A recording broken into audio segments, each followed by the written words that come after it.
જ મકરબામાં આવેલો queen palace, તો આપણે ત્યાં અંદરની તરફ જઈને જોઈશું કે તે કયા પ્રકારનું બાંધકામ અંદરનું જોવા મળે છે, આર્કિટેક્ચરલ કેવું છે, અને તેની પાછળ પણ સરસ મજાનો તળાવનો એ વ્યૂ જોવા મળે છે. તો તે પણ હું તમને આ વિડીયોમાં આગળ બતાવી દઈશ, તો બને રહેજો વિડીયોમાં અંત સુધી મારી સાથે. તો અહીંથી આપણે આગળની તરફ જઈને તે જોઈશું. આ છે અહીંયાનો આસપાસનો સુંદર મજાનો વ્યૂ. આ છે સુંદર મજાનો ક્વીન પેલેસ જે આપણે કહેવાય તેનો વ્યૂ આપણે અહીંયાથી જોઈ શકીએ છીએ. અને બિલકુલ અહીંયા પાછળની તરફ મકરબામાં જે તળાવ આવેલું છે તે આ તળાવ છે. અને બિલકુલ જે સામેની તરફ આપણે જોઈ શકીએ છીએ તે છે સરખેજના રોઝા. અને અહીંયા જે સામેની તરફ આપણે જોઈ શકીએ છીએ આખું જે હું અત્યારે હાલ ઊભો છું આ પેવેલિયન, આ છે ક્વીન પેલેસ. તો બને રહેજો વિડીયોમાં મારી સાથે. આપણે આ ક્વીન પેલેસનું જે આર્કિટેક્ચરલ છે કે કેવા પ્રકારનું આનું બાંધકામ છે સુંદર મજાનું, તે હું તમને આગળ જણાવીશ.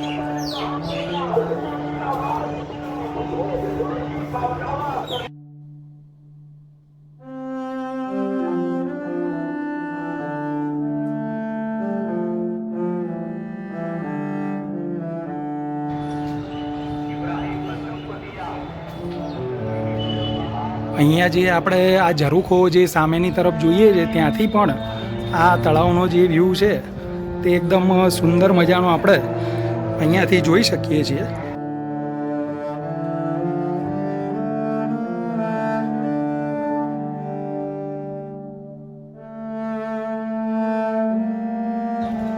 અને એક બીજો હાઉસ બિલકુલ ઝરૂખો સામેની બાજુ પણ આપણે જોવા મળે છે, એ ત્યાં આવેલો છે. તો ત્યાં પણ હું તમને લઈ જઈને બતાવીશ કે ત્યાંથી પણ આ વ્યૂ કેવો જોવા મળે છે. તો આ રહ્યો આ ઝરૂખો. અહીંયાથી પણ આપણે જે તળાવનો જે વ્યૂ છે તે એકદમ સુંદર મજાનો અહીંથી માણી શકીએ છીએ.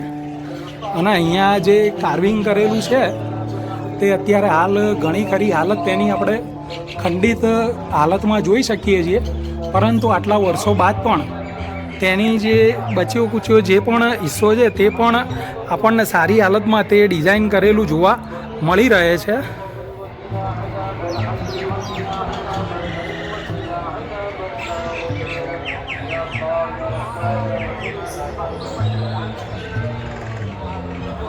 અને અહીંયા જે આ ફૂલ આકારની આ જે કાર્વિંગ કરેલું છે તે પણ સુંદર મજાનું અહીંયા આપણે નિહાળી શકીએ છીએ.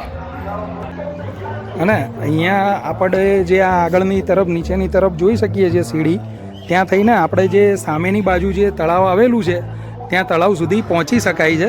તો આપણે ત્યાં નીચે જઈને પણ ત્યાંનો વ્યૂ જોઈ લઈશું. તો ચાલો હું જઈશ અત્યારે નીચેની તરફ. તો આ જે પગથિયા છે ત્યાંથી આપણે અહીંયા આવી શકીએ છીએ તળાવ બાજુ.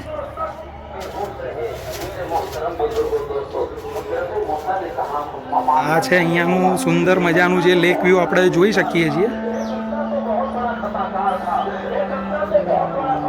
ઉનાળા દરમિયાન આપણે જ્યારે અહીંયા આવીએ તો આ તળાવ આપણને બિલકુલ ખાલી અને સૂકી હાલતમાં જોવા મળે છે, પરંતુ અત્યારે હાલમાં ચોમાસાની જે સિઝન આવી ગઈ છે તેના કારણે આપણે આ તળાવને પાણીથી ભરપૂર ભરેલું જોઈ શકીએ છીએ. અને આ છે અહીંયાનો સુંદર મજાનો નીચેનો વ્યૂ. આપણે તો 15મી સદીના ઉત્તરાર્ધમાં સુલતાન મહેમૂદ બેગડાએ 17 એકરનું વિશાળ તળાવ બંધાવ્યું અને શાહી પરિવારની રાણીઓ માટે ભવ્ય મહેલનું નિર્માણ કરાવ્યું હતું. અને ઉનાળામાં આ સ્થાન શાહી પરિવારના લોકો અને રાણીઓ માટે આરામ અને ધ્યાન માટે ખૂબ જ સુંદર મજાનું સ્થાન બની ગયું હતું. આ મહેલમાં રાજા માટે વ્યક્તિગત મસ્જિદ પણ બનાવવામાં આવી હતી. મહેલની આજુબાજુમાં આવેલી ઘણી ઈંટોની રચનાઓ સરખેજ ખાતે 6 મહિનાના રોકાણ દરમિયાન રાજા અને રાણીઓના સૈનિકો અને પરિચારકોના નિવાસસ્થાન હોવાનું માનવામાં આવે છે.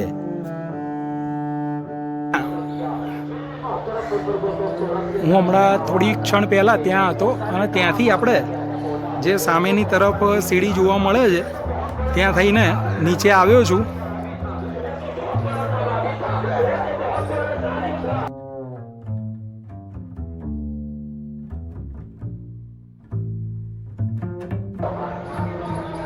આ સુંદર મજાનું જે આપણે ઉપર આર્કિટેક્ચરલ જોઈ શકીએ છીએ તે આ જે મહેલ જ્યારે નિર્માણ થયો હતો તે સમયનું જોવા મળે છે કે જે એકદમ પથ્થરની અંદર જે આ સેન્ડ સ્ટોનમાં આ જે કાર્વિંગ કરેલું છે તે ખૂબ જ સુંદર મજાનું આપણે અહીંયાથી નિહાળી શકીએ છીએ.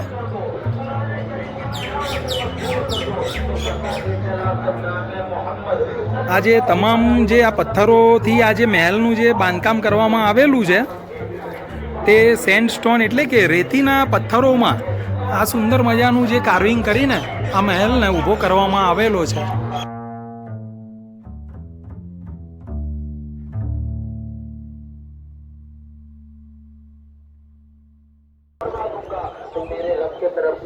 આ સુંદર મજાનો વ્યૂ આપણે ક્વીન પેલેસનો જોવા મળે છે.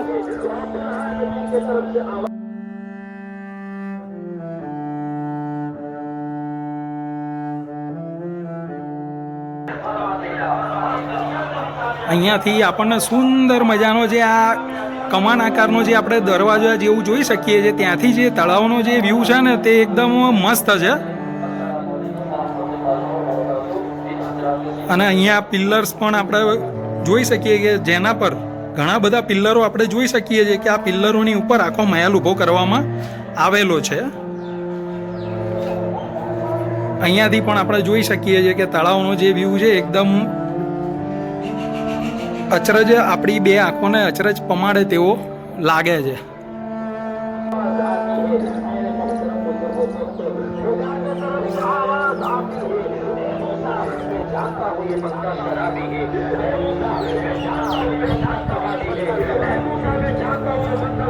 જે સામેની તરફ જોવા મળે છે જે ત્યાં જઈશું અને ત્યાંથી પણ આ જે મહેલનો વ્યૂ કેવો જોવા મળે છે તે હું તમને બતાવી દઈશ. અને હવે આ જે પગથિયા દ્વારા આપણે હું અહીંયા નીચે આવ્યો હતો ત્યાં થઈને પાછો બહારની તરફ નીકળી જઈશું. તો અહીંયાથી આપણે બહારની તરફ નીકળી શકાય છે.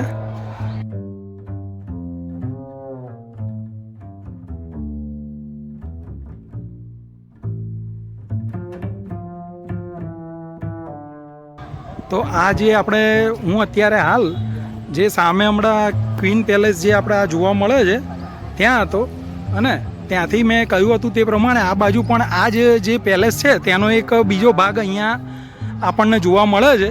તો ચાલો બન્યા રહેજો, આપણે ત્યાં પણ જઈને હું તમને ત્યાંનો પણ વ્યૂ બતાવીશ અને ત્યાંથી સામે જે ક્વીન પેલેસ છે જ્યાં આપણે થોડી વાર પહેલાં હું ઊભો હતો તેનો પણ લુક કેવો જોવા મળે છે તે હું તમને આગળ બતાવીશ. તો અહીંયાથી આ જે નાનો જે દરવાજા જેવું આપણને અહીંયા જોવા મળે છે ત્યાંથી અંદર આપણે એન્ટ્રી કરી લઈશું અને તળાવનો જે ભાગ છે તે અહીંયાથી પણ જોવા મળી રહે છે. સામે છે સરખેજ રોજા અને આપણે હવે અહીંયાથી પ્રવેશ કરી જઈશું. અને આ આવી ગયું સુંદર મજાનો જે ક્વીન પેલેસ છે તેનો બીજો એક ભાગ. અને જે સામેની બાજુ આપણે જોઈ શકીએ છીએ ત્યાં થોડી વાર પહેલાં હું ત્યાં આપણે ઉપર પણ હું ત્યાંથી લુક તમને બતાવ્યો અને નીચે જઈને પણ મેં તમને આ તળાવનો લુક બતાવ્યો હતો અને તે ભાગ અહીંયા આવી ગયો છે.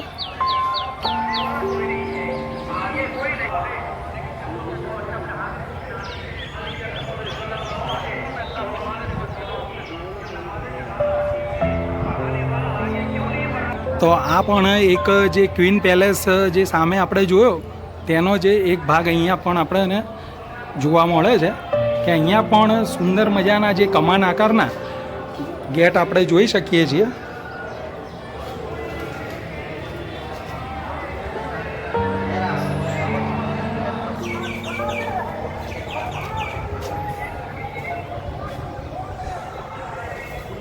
અહીંયા આપણે આ જે ડિઝાઇન જોઈ શકીએ છીએ કે જે કોતરણી કામ કરીને તૈયાર કરેલી છે બિલકુલ તેના જ સામેની બાજુમાં પણ એક ફૂલની જે આપણે આકાર જોઈ શકીએ છીએ જે ખંડિત થઈ ચૂકેલા છે પરંતુ પથ્થરની અંદર આ જે કાર્વિંગ કરેલું જોવા મળે છે તે એકદમ સુંદર મજાનું જોવા મળી રહે છે.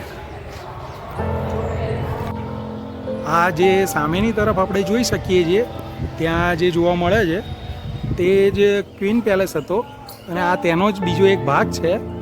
તો તે પણ અહીંયા આપણે જોઈ શકીએ છીએ કે જેનું બાંધકામ સુંદર મજાનું આપણે અહીંયા જોઈ શકીએ છીએ. અહીંયા પણ ઘણા બધા પિલ્લરો આપણે જોઈ શકીએ છીએ કે તેના દ્વારા આ જે પેલેસ છે તેનું નિર્માણ કરવામાં આવેલું છે. અને ઉપરની બાજુ પણ મજાના જે ઝરૂખા છે જે અત્યારે હાલ ઉપરની બાજુથી નષ્ટ થઈ ચૂકેલા છે, ખંડિત થઈ ચૂકેલા છે, પરંતુ તેનો જે બચેલો ભાગ છે અંદર મજાનો આપણે અહીંયાથી તેનું જે કાર્વિંગ છે તે જોઈ શકીએ છીએ. અત્યારે હાલમાં જે ઉપરનો જે તેનો ભાગ છે તે જોવા મળતો નથી, પરંતુ વર્ષો પહેલાં અહીંયા કોઈ ઉપર બિલ્ડિંગ રહ્યું હશે તેવું આપણું અહીંયાનું બાંધકામ પ્રમાણે આપણને જોવા મળે છે.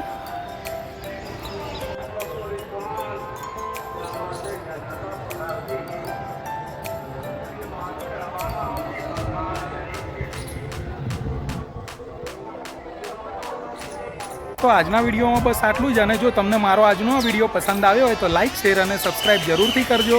અને ફરી મળીશું કોઈ બીજા નવા વિડીયો સાથે. ત્યાં સુધી આપ સૌનો ખૂબ ખૂબ આભાર.